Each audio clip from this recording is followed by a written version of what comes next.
Hello everyone, welcome back to my channel. That's me, Khushi, and today we're going to be doing another concept from JavaScript. So today we're going to cover the math object.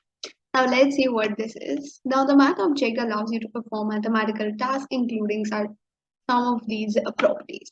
So here we have few of them. Here we have the Euler's constant. These are the way you have to represent them, and this is what they are. So here we have Euler's constant, and we have the log of value 2, log of 10, the the base 2 log of Euler's constant, and things like that. Here we have the constant pi. So this is how this thing works. These are a few of them. We have log 2 base, the base 2 log, and we have the Euler's constant, and we have the same thing with 10. So that's how this log thing and the Euler's constant works. Here we have the document or write math pi. Math has no constructor and there is no need to create a math object first because that is already a stored value in JavaScript. Now the math object contains a number of methods that are used for calculation. So we have ABS x, that is the absolute value. Then we have arc cosine of x in radians, and we have the arc sine of x. These sine and cosine are what you have already learned, that the things like we had earlier, like sine theta, cos theta, and here we have a tan theta, then we have this tan 2 theta thing. So these are things like that, but with a different thing. Like we have the arc tangent over here, then we have the arc sine, arc cosine, and things like that. Here we have C cos returns the value of e power x, that is the exponential. Then we have the floor. It rounds things to the nearest value. Now this is a concept from maths. Now let me explain you what is floor. Now if I have a value, let's say 1.5, and I want to find, okay, let's say 1.4, and if I have to find its floor. Now this is a floor function from maths. Now what is a floor function? Let me just tell you. We have a value, let's say 1.4, or let's say 2.32. Now in the floor function, you just round these values to the nearest one. So for 1.4, the nearest would be 1.5. I'm sorry, the nearest would be 1. And for 2.32, it is going to be 2.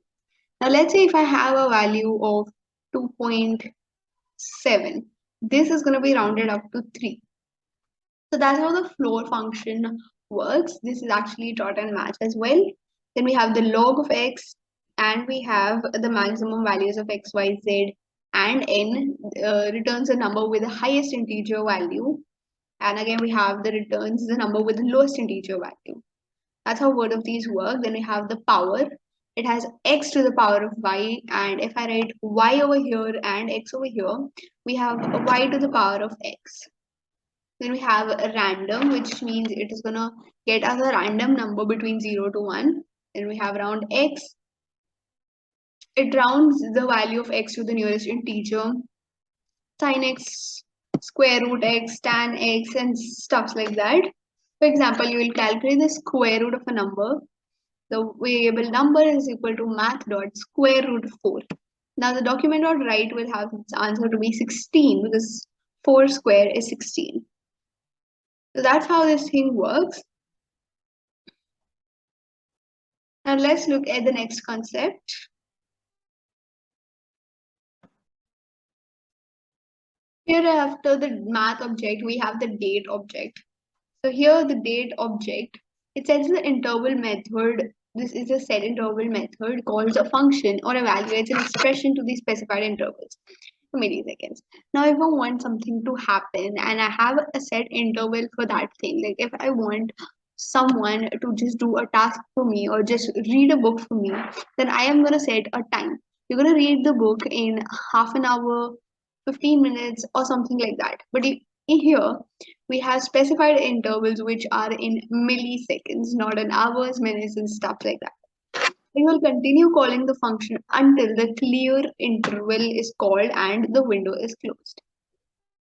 So function my alert hi, and set interval for my alert, that is for 3000 milliseconds.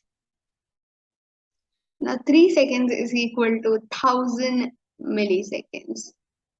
So the alert function is going to be called after every 3 seconds. So that's the interval.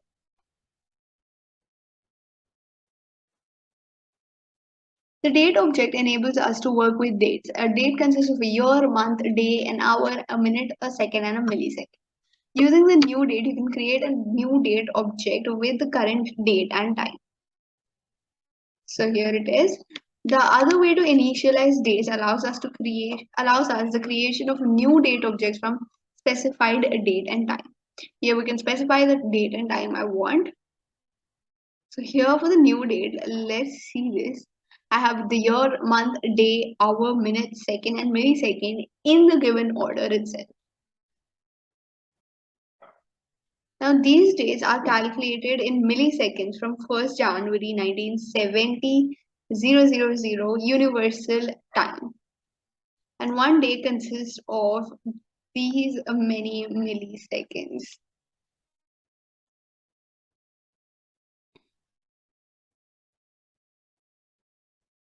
So here we have this date. These can be used in bigger functions when we are creating something like large. Now JavaScript counts months from 0 to 11. January is 0 and December is 11. Yeah, now why is this? Because string initialization, as we already know, starts from 0, not from 1. So this is the reason why the first month is 0 and the second month is 1. We have already done this in our previous lecture, so that's going to be very, very clear. When a date object is created, a number of methods make it possible to perform operations on this thing. Now we have get the full year, which means you have.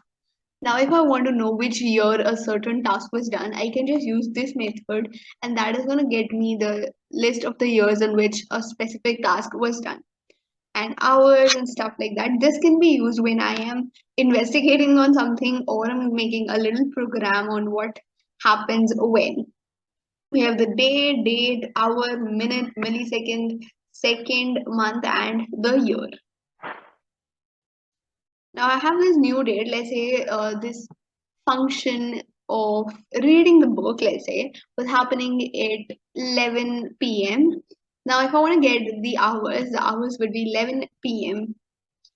Now, let's create a program that prints the current time to the browser every second. So, for printing the time, we have the variable d, which has new date, the variable hours to get the hours, minutes to get the minutes, and seconds to get the seconds.